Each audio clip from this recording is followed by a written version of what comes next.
You so very much.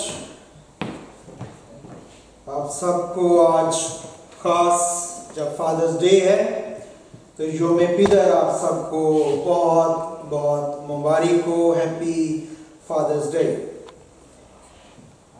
आप भी मुझे कैसे? आपको भी। Thank you very much. God bless you. खुदा आपको कसरत से बरकत दे। साथ ही I just want to say welcome to our brother and sister. She was here before as well, so it's so nice, so great. You are first time here, isn't? Yeah. So very welcome. Can I have your name, please? Santosh. Thank you very much, Santosh. We welcome you here. God bless you abundantly. आज का दिन जो है वो बड़ा ही खास दिन है, जोरावर है, खूबसूरत है। दरअसल तो हर दिन ही खूबसूरत है जो खुदा ने बनाया और हमें दिया है, लेकिन आज का दिन जो है वो इसलिए मखसूस है स्वीडन में कि फादर्स डे को सेलिब्रेट किया जाए। तो इसी ज़िमन में जो है वो बाप के ताल्लुक से चंद एक बातें जो है वो हम देखने की कोशिश करेंगे और मैं कोशिश करूंगा कि उनको आपके सामने रखूं। जो बाप है उसकी ड्यूटीज क्या है? बहुत कुछ कहा जा सकता है, लेकिन मुख्तसर से वक्त में मोटी मोटी बातें जो जरूरी हैं उनको मैं कोशिश करूंगा कि आपके सामने पेश करूं। जो मजमून मैंने लिखा वो है बाप और बेटा। बेटा क्यों साथ लिया? क्योंकि बेटे ने भी बाद में बाप बनना है, इसलिए जरूरी है। आज का जो पैगाम है, आज की जो बातें हैं, सिर्फ उनके लिए नहीं कि जो वालिद हैं, जो बाप का दर्जा रखते हैं, बल्कि जो अभी नहीं भी बने बेटे हैं और उनके लिए भी जरूरी है कि वो कलाम की इन बातों को गौर से सुने। बहुत दफा मुआशरे में ऐसे हालात में से बच्चे गुजरते हैं, लड़के ऐसे हालात में से गुजरते हैं कि उनका जो बाप है वो उनके लिए रोल मॉडल नहीं बन पाता। बाज घराने ऐसे होते हैं कि वहां बाप मौजूद है लेकिन वो रोल मॉडल नहीं है। वो मॉडल तो हो सकता है लेकिन ऐसा नहीं कि उसके रोल को बच्चे फॉलो कर सकें। तो उसके लिए सबसे पहले मैंने और आपने ये याद रखना है कि खुदा यीशु मसीह ने जमीन पे खड़े होकर कहा कि वैसे ही कामिल बनो जैसा तुम्हारा आसमानी बाप कामिल है। सो जमीन पे किसी लड़के के पास, किसी आदमी के पास कोई ऐसी एक्सक्यूज नहीं है कि चूंकि मेरा बाप नहीं था या उसका अच्छा रोल मॉडल नहीं था इसलिए उसकी जिंदगी में। अगर कोई मसीही है तो उसके पास बाप है, और अगर नहीं भी है तो खुदा बाप जो है उसका मॉडल जो है मसीह की शक्ल में हमारे दरमियान रहा। रिटन कॉपीज उसकी मौजूद है इल्हाम की सूरत में। हम उसको पढ़ के और उससे अपने लिए जिंदगी में मदद और रहनुमाई ले सकते हैं। बहुत दफा आप देखने में आया होगा कि जो वालिद हैं वो घर में ऐसी चीजें करते हैं जो नहीं करनी चाहिए, और उसके बाद वो बच्चे को कहते हैं, बेटे को कहते हैं कि मेरी तरह सिगरेट नहीं पीनी आपने, मेरी तरह आपने फला काम नहीं करना। लेकिन आपने ये याद रखना है कि बच्चा वो नहीं करेगा जो आप उसको कह रहे हैं, बच्चा वो करेगा जो आप कर रहे हैं। इसलिए वो करे जो आप चाहते हैं कि बच्चा करे, उसको चाहे आप अदा करें या ना करें, उसको वर्बली बताएं, सेंटेंस उसका बनाएं या ना बनाएं, इससे कोई फर्क नहीं पड़ता। इंपॉर्टेंट बात यह है वो करें जो आप चाहते हैं कि आपका लड़का जो है वो उसको करे और वो उसको अंजाम दे। बहुत से घराने ऐसे होते हैं जहां पे उनकी मां जो है वो एलियंस जैसे होते हैं ना, गैर मखलूक चीजें उनकी तरह होती है।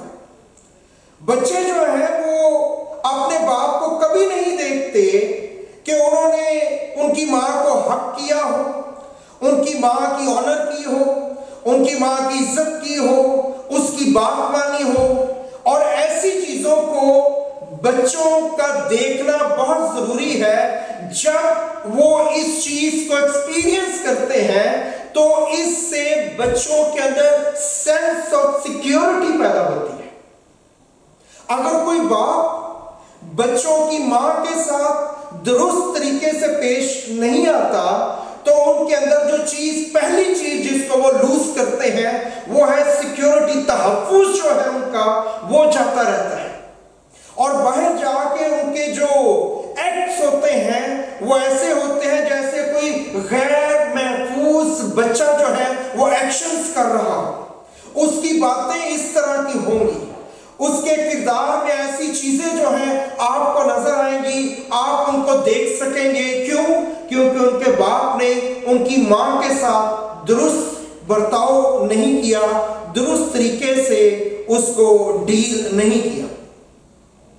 बहुत से बाप ऐसे होते हैं जो चर्च नहीं जाते। मेरे देखने की, सुनने की बातें हैं ये, इनमें से बहुत सी।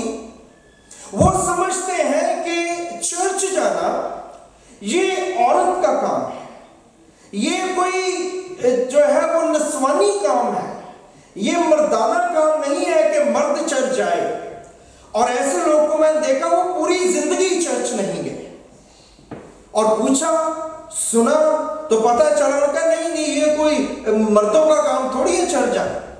और जब उस घर का लड़का जवान होगा, जब वो बाप बनेगा तो वो भी चर्च नहीं जाएगा और वो अपनी जिंदगी में जो सबसे बड़ी सच्चाई है उसको लूज करेगा। और वो क्या है?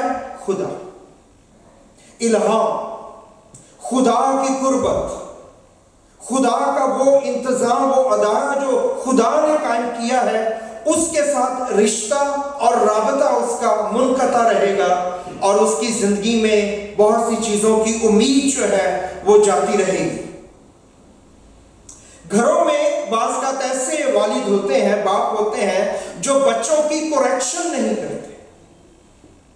सबसे जरूरी बात जो बाप होते हुए हमें याद रखनी है कि बाप को खुदा ने एक करेक्शन एजेंसी के तौर पे घर में रखा। जरूरी है कि बाप बेटे की करेक्शन करे। आज कलाम की बात है बाप और बेटा, इसका मतलब ये नहीं कि बेटी की नहीं करना। ऑफ कोर्स ये अंडरस्टूड बात है, लेकिन मैं आपको शुरू में ही बताया है, दरमियान में भी मैं दोबारा याद दिला रहा हूं। मजमून जो हम देख रहे हैं आज, मजमून बाप है, तो बेटे की बात इसलिए की जा रही है क्योंकि बेटे ने भी बाप बनना है। तो जो बाप है जरूरी है कि वो अपनी औलाद की करेक्शन करे। वो कैसे? जब आपने टिकट लेनी है तो आप कहां जाते हैं? टिकट एजेंसी के पास जाते हैं। जब बच्चे को करेक्शन चाहिए तो वो कहां जाएगा? वो बाप के पास जाएगा। उसको बाप के पास जाना चाहिए, बाप को उसके पास जाना चाहिए, क्योंकि जो बाप है जिसको खुदा ने वहां पे रखा है वो करेक्शन की एजेंसी है जो खुदा की तरफ से खुदा ने उस घर के अंदर प्लांट की है। खुदा का मेरी जिंदगी में एक शख्सी प्लान है, खुदा का आपके लिए शख्सी प्लान है। खुदा ने किसी को बेमकसद पैदा नहीं किया। जनरल प्लान क्या है? क्या हम उसकी हम्द करें और उसके नाम के बारे में बताएं और खास तौर पर उसकी निजात का इश्तिहार दें। ये जनरल मैसेज है हम सब के लिए इस शख्स की तरफ में। उसके बाद जब मियां बीवी बनते हैं तो घराने के लिए भी खुदा का प्लान है। बाप के लिए, मां के लिए, या खामद और बीवी के लिए क्या प्लान है? खामद और बीवी के लिए प्लान ये है कि वो जमीन पे अपने घर के अंदर बाग़े अदल को कायम करें।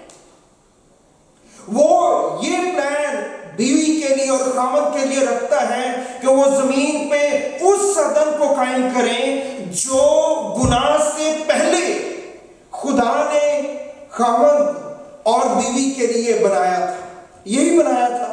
और अब पहले 2 चैप्टर को जब मुकाशफा के आखिर में पहुंचते हैं तो आपको दोबारा से बागे अदन बहाल होता हुआ नजर आता है। यही जन्नत है और खुदा का ये प्लान है कि ये दोनों मिलके बाप की मौजूदगी में, मां की मौजूदगी में वो बागे अदन को कायम करें। तो जो पहली बुनियादी ड्यूटी है, 6 बातें हम देखेंगे।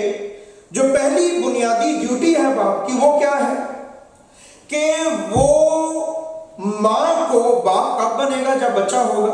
अगर बच्चा नहीं है तो वो क्या है? वो खामद है। जब तक बच्चा नहीं है वो खामद है और जो औरत है वो बीवी है। लेकिन जो ही बच्चा होगा वो बाप बन जाएगा, वो मां बन जाएगी। तो जो पहली ड्यूटी है बाप की वो ये है कि वो बच्चे की मां को प्यार करे, उसको ऑनर दे, उसकी बात माने, उसकी इज्जत करे। ये उसकी सबसे पहली ड्यूटी है। अगर इस ड्यूटी में गफलत आ गई तो घराने का जो निजाम है वो दरम भरम हो जाएगा, तनाव पैदा हो जाएगा, एक दूसरे के साथ जो है वो कुश्ती शुरू हो जाएगी। हार और जीत के मामलात बातचीत में आप उनको देख सकेंगे। मर्द एक बात में जीतना चाहता है, उसी बात में उसकी बीवी जीतना चाहती है। क्यों? वहां पे क्या चीज लैक कर रहा है घराना? वो जोड़ा रिस्पेक्ट, जो प्यार है बीवी के लिए, उसको लैक कर रहा है और इसके लिए जो है वो प्रॉब्लम का शिकार है। हमने याद रखना है कि बच्चा पैदा कर लेने से कोई आदमी नहीं बन जाता। जो बच्चा पैदा करना है ये मेल जेंडर का काम है। कोई भी मेल जेंडर फीमेल जेंडर के साथ जब मिलता है इस जमीन के ऊपर मखलूकात में, तो वो क्या करते हैं? वो बच्चा, ये रिप्रोडक्शन का काम है। लेकिन मर्द आदमी कब बनता है?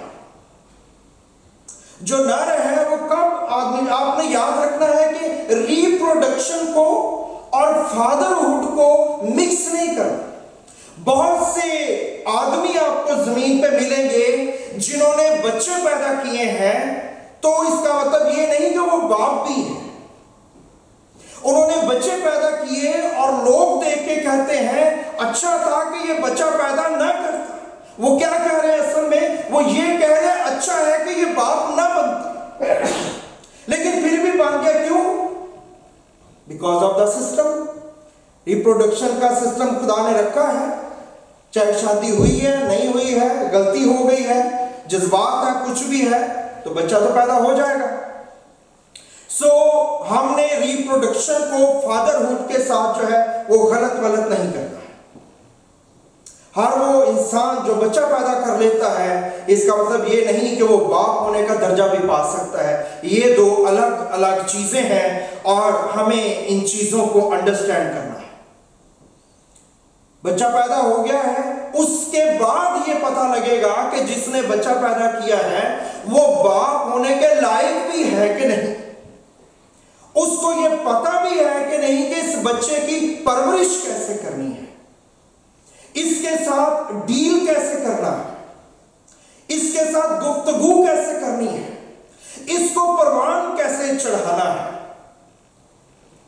इन चीजों का पता यह बताएगा कि वो बाप है या नहीं।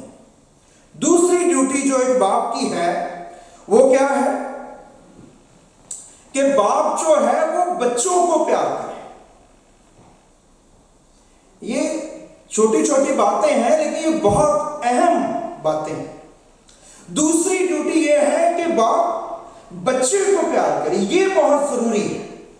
अगर बाप बच्चों को प्यार नहीं करेंगे तो उनकी जिंदगी में भी जो है वो गैर महफूज महसूस करेंगे। अगर आप बच्चों को मटेरियल दे रहे हैं, चीजें दे रहे हैं, तो वो काफी नहीं है। आप बच्चों को मटेरियल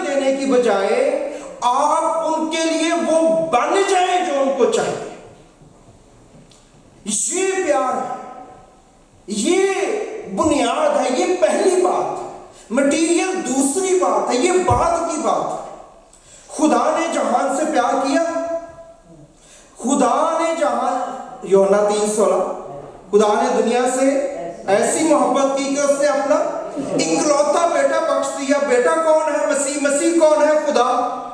जहान को जिस चीज की जरूरत थी, खुदा वो खुद बन गया। अगर आप अपने बच्चे की जरूरत के लिए वो नहीं हो सकते, वो नहीं बन सकते जो उसको जरूरत है ज़हनी तौर पे, जज्बाती तौर पे, तो अच्छा है कि औलाद ना पैदा करें। मटीरियल सेकेंडरी चीज है। इसलिए हर अमीर बाप का बच्चा जरूरी नहीं कि वो ट्रेंड हो, उसकी नोक पलक संभाली गई हो। अब गरीब बच्चों के बच्चे देख सकते हैं जिनकी क्यों उनके बाप ने उनको टाइम दिया है, उनके लिए वो बना है जिसकी उन्हें जरूरत है। पैसे नहीं भी थे, चीजें नहीं भी प्रोवाइड कर सका वो जो उसको चाहिए थे। ये जरूरी नहीं है, ये सेकेंडरी चीज है। बेसिक चीज ये है कि आप वो बने जो बच्चे को जरूरत है। फिर उसकी जिंदगी पे गौर कीजिए। जो किताबे मुकद्दस है, इसमें अगर आप पैदाइश की किताब को पढ़ें तो पैदाइश की किताब में आपको ईमानदारों के बाप की तस्वीर नजर आएगी। उनके बारे में सारी इंफॉर्मेशन जो है वो पैदाइश की किताब में है। खुदा ने इब्राहिम को, बाद में नाम बदला, इब्राहिम रखा उनका नाम। इब्राहिम को बुलाया था, बाप की डेथ हो गई थी। तारा जो उनके बाप थे, इब्राहिम के बाप की मौत के बाद खुदा ने इब्राहिम को बुलाया, क्योंकि वो बुत परस्त जगह थी, वहां पे जो सारा निजाम था खुदा से निकालना चाहता था, वो निकल आया। God was happy. उसके बाद उसके साथ उसका भतीजा लूत था। लूत उससे अलग हो गया, वो सदूम में चला गया। और जब सदूम में लूत उससे अलग होकर चला गया तो खुदा ने दूसरी बार कलाम किया इब्राहिम से। और खुदा ने जब दूसरी बार उससे कलाम किया तो खुदा ने उसको क्या कहा? खुदा ने उसको कहा कि मैं तेरी नस्ल को जमीन के जर्रों की मानद कसरत से बढ़ाऊंगा और बनाऊंगा। और इब्राहिम ने इस बात को कबूल किया। God was happy. उसके बाद लूत को पकड़ के ले गए 4 बादशाह, वहां पे सारे लोगों को, और इब्राहिम गया और उसने उनको छुड़ाया।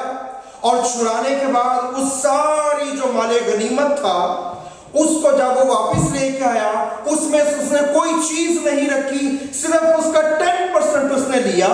और वो 10% लेके उसने काहिन को, खुदा के काहिन को, मलकीसेदक सालिम का बादशाह जो है, उसको उसने तोहफे में दिया। And that's all. उसने कहा इससे ज्यादा मैंने नहीं लेना। इन बातों की डिटेल में नहीं हम जाएंगे। तो जब उसने ये एक्ट किया तो कलाम में लिखा है खुदा तीसरी बार उस पे जाहिर हुआ और खुदा ने इब्राहिम से कहा मैं तेरी औलाद को आसमान के सितारों की मानद कसरत से बनाऊंगा। और जब वो इस बात पे ईमान लेके आया, पहले क्या कहा लूत के बाद कि तेरी औलाद को जमीन के जर्रों की मानद बनाऊंगा। वो कौन है? फिजिकल जो इस्राएली है, जो उसकी औलाद है। और फिर उसके बाद खुदा ने कहा मैं तेरी नस्ल को आसमान के सितारों की मानद बनाऊंगा। वो कौन है? स्पिरिचुअल जॉइंट्स, रूहानी औलाद जो उसकी पैदा होगी।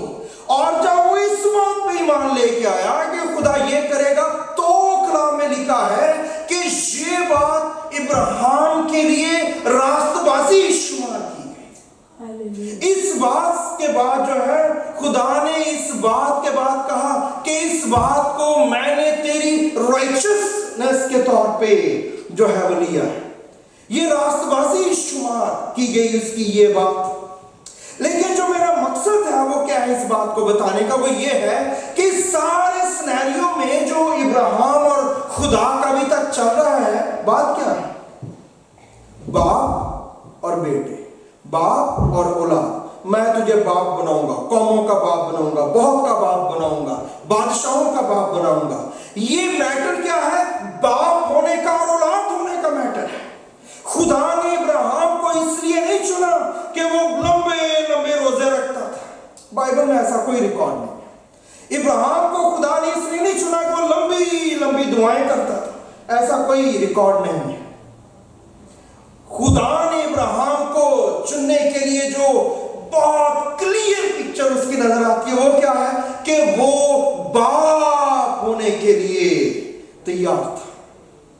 वो बाप हो सकता था, वो खुदा के लिए इस जगह पे खड़ा हो सकता था कि वो अपनी औलाद को ट्रेन कर सके।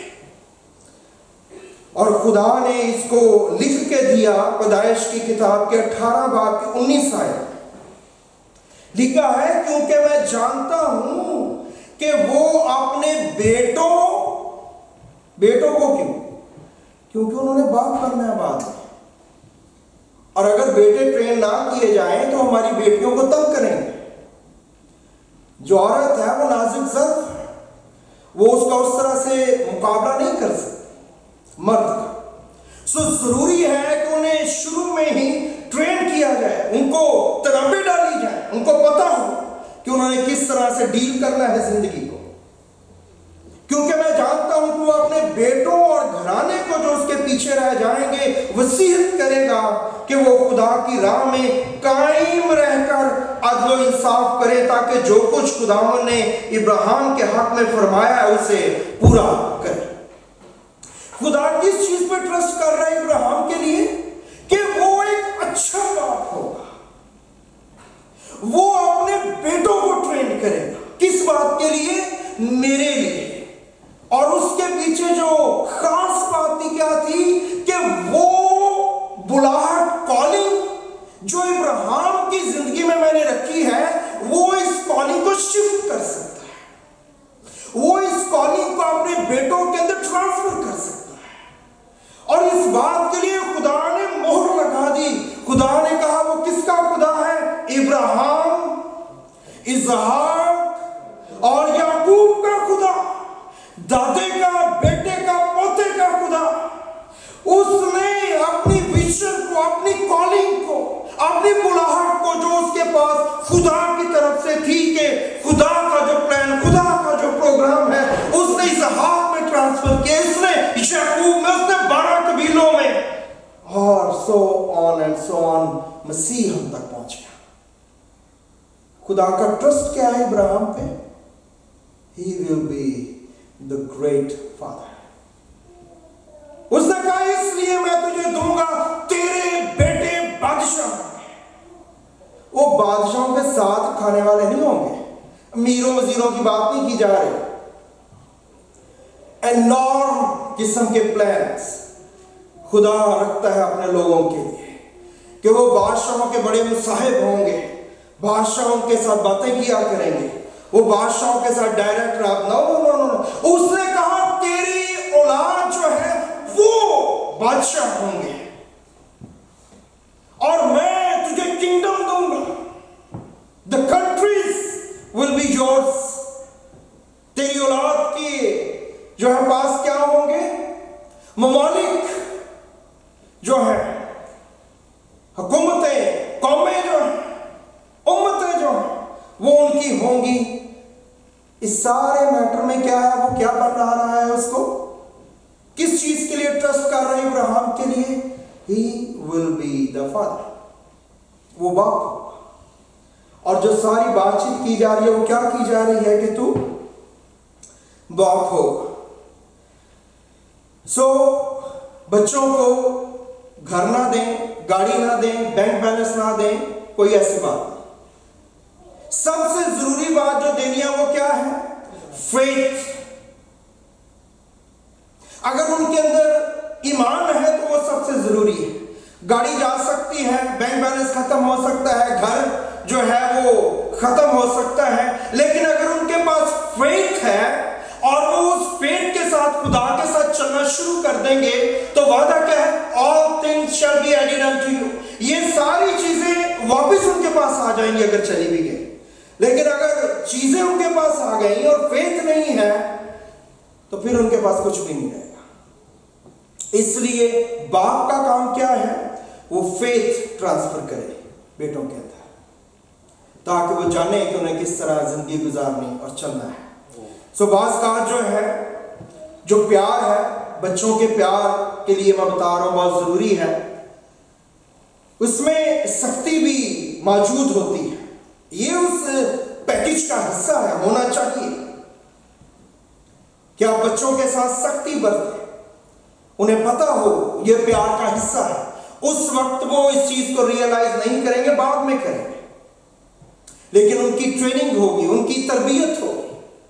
आपने कभी गौर किया है कि बाप जब घर आता है तो मां बाप को कहती है बेटी ने ये किया है, बेटे ने वो किया है। वाह? क्योंकि वो बाय डिजाइन ऐसी है। मां जो कोरेक्शन एजेंसी है वो मां नहीं है, वो बाप है। बाप का काम है वो ट्रेन करे, तरबियत। मां का काम क्या है? इंसान 1-8 तालीम दे, एजुकेट करे। इसलिए मां अगर करेगी भी ट्रेनिंग, छोटा मोटा गुस्सा गस्सा करेगी, बच्चे उसको उसको किसी तरह गर्दानते ही नहीं, उनके लिए वो कोई बात ही नहीं है। और बाप अगर खड़ा होकर गुस्से से घूरी भी डाल ले तो बच्चे सहम जाते हैं, लड़के सहम जाते हैं। क्यों? क्योंकि खुदा ने उसको इस तरह से ऑर्डेन किया है, अनॉइंट किया है, इस तरह डिजाइन किया है बाप, इसलिए आपको वहां पे प्लांट किया हुआ है। यह आपकी जॉब है, यह आपकी कॉलिंग है जो आपने और मैंने करनी है। यह प्यार का हिस्सा है जो मुझे और आपको करना है। तीसरी बात जो बाप की ड्यूटी है वो क्या है कि वो हुक्म करे, कमांड दे अपने बेटे को। एक हवाला जो बहुत से हैं, एक हवाला जो मैं पढ़ना चाहता हूं आपके लिए, पैदाइश की किताब है और उसका 50वां बाब है और उसकी 16वीं आयत है। देखिए लिखा है, सो उन्होंने यूसुफ को यह कहला भेजा कि तेरे बाप ने अपने मरने से आगे ये हुक्म किया। क्या किया है? हुक्म किया है। क्या हुक्म किया है? कि तुम यूसुफ से कहना कि अपने भाइयों की खता और उनका गुनाह आप बख्श दे, क्योंकि उन्होंने तुझसे बदी की। अब नोट कीजिए, पहली बात नोट की, हुक्म किया है बाप ने। सो अब तू अपने बाप के खुदा के बंदों का गुनाह, बाप के बंदों का, खुदा भी हमारा बाप है ना, तो क्या कह रहे हैं उसको कि तू अपने बाप के बंदों का गुनाह, अपने बाप के खुदा के बंदों का गुनाह बख्श दे, खता बख्श दे। और यूसुफ उनकी ये बातें सुनकर रोया। मैं जब ये इस चीज पे ज्यादा गौर किया मैंने, तो मैं खुद परेशान हो गया, हैरान हो गया, आंसू जारी हो गए कि एक बाप का अपने बेटे पे ऐसा ट्रस्ट। कलाम में लिखा है, भाइयों ने बताया कि मरने से पहले उसने ये हुक्म दिया था और बाप जानता था कि मैं मर भी जाऊं, मुलाकात ना भी हो यूसुफ से मेरी, अब तो मेरा ये हुक्म जो है वो मानेगा। इट इज नॉट पॉसिबल कि वो मेरा हुक्म टाल दे, मैं मौजूद हूं या मैं मौजूद नहीं। और उसने अपने बेटों को, जब वो बैठे होंगे, डिस्कस कर रहे होंगे, कह रहे होंगे डैडी पापा हमें बड़ा डर लग रहा है, वो तो बड़ा जोरावर शख्स है, वो तो बड़ा पावरफुल आदमी है, अब तो दुनिया का पावरफुल तरीन इंसान है वो, और हमने बड़ा जुल्म किया वो खुद। ओ खुदा के कलाम में लिखा है कि याकूब ने कहा नहीं, यूसुफ को हुक्म करना, रिक्वेस्ट नहीं। नो नो नो, बात कर रहा है अपने बेटे से, वो क्या बन गया डजंट मैटर। उसने कहा कि तुम यूसुफ को हुक्म करना, और उन्होंने ये हुक्म यूसुफ को सुनाया, बाप का।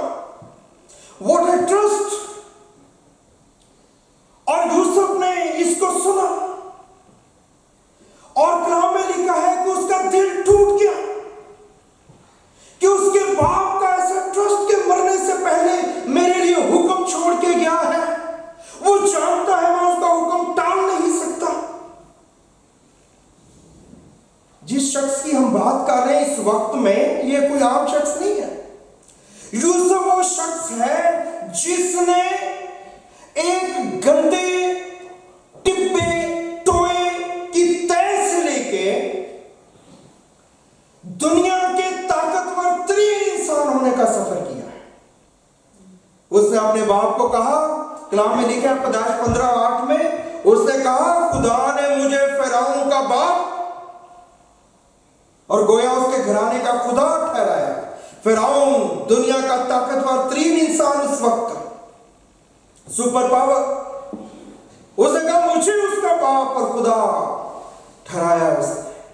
सब समझ सकते हैं कि जब उसके भाइयों ने उसे उस टोए में फेंका, उस गड्ढे में डाल दिया, वहां से उसने अपने सफर का आगाज किया और दुनिया का ताकतवर तरीन इंसान हुआ वो।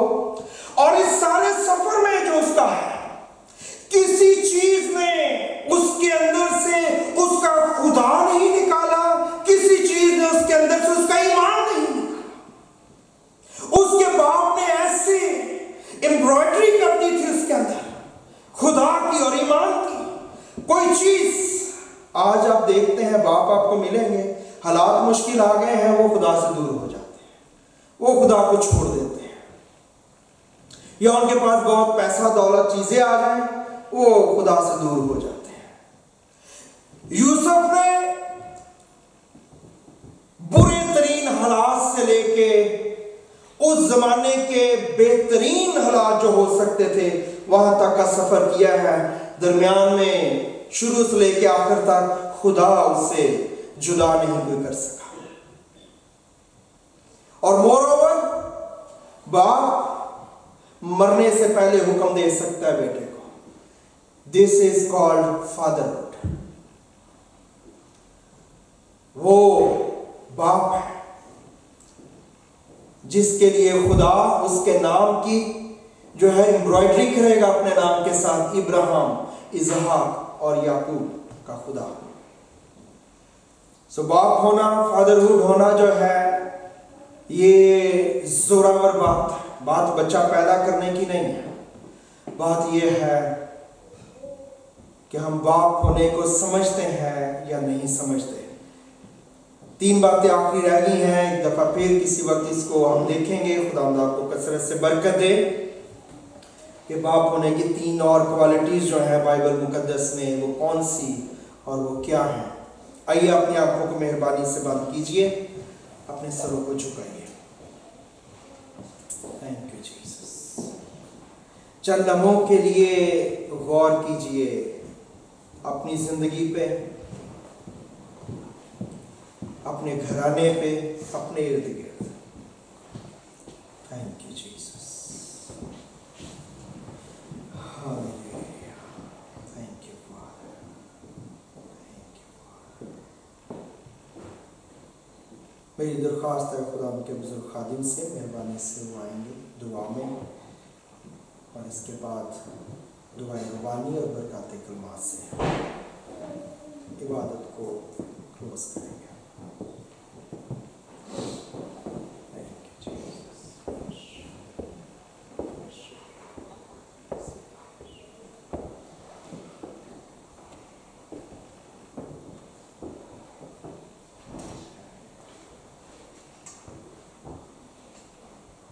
कुल कायनात के बाप एलोहीम यावे, तेरी हजूरी में हम सब जमा हैं। तेरा कलाम किस कदर रोशन है, हमने सुना तेरे खादिम से कि हम तेरी तरह के बाप साबित हों, जैसे तू कामिल है, जैसे तेरी खूबियां हैं, तो एक मसीही बाप जो बना है उसमें हो, ताकि ज़मीन पर लोग जाने कि खुदा क्या है, कौन है, कैसा है। बख्श दे कि इस कलाम का असर जिंदगियों में गहरा हो। जो बातें तेरे खादिम ने बाइबल से बताई, उनकी पकड़ और उनकी गिरफ्त हमारी शख्सियत पर, ताकि हम अपने अपने घर में, ख़ानदान में एक बादशाह की हैसियत से और एक काहिन की हैसियत से और एक नबी की हैसियत से ज़िंदगी गुजारें।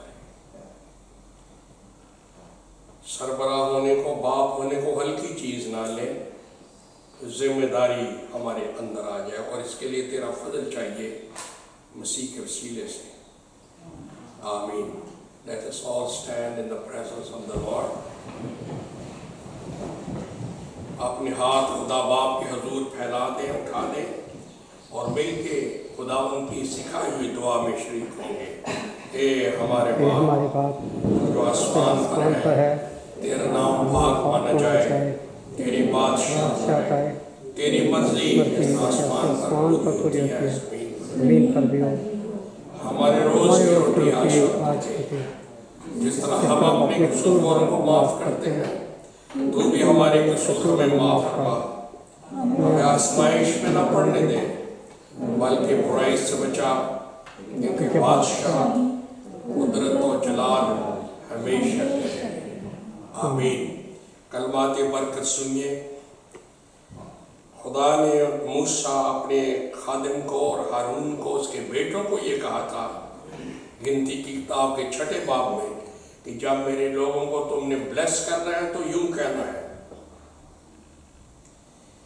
खुदावन तुझे बरकत दे और तुझे महफूज रखे।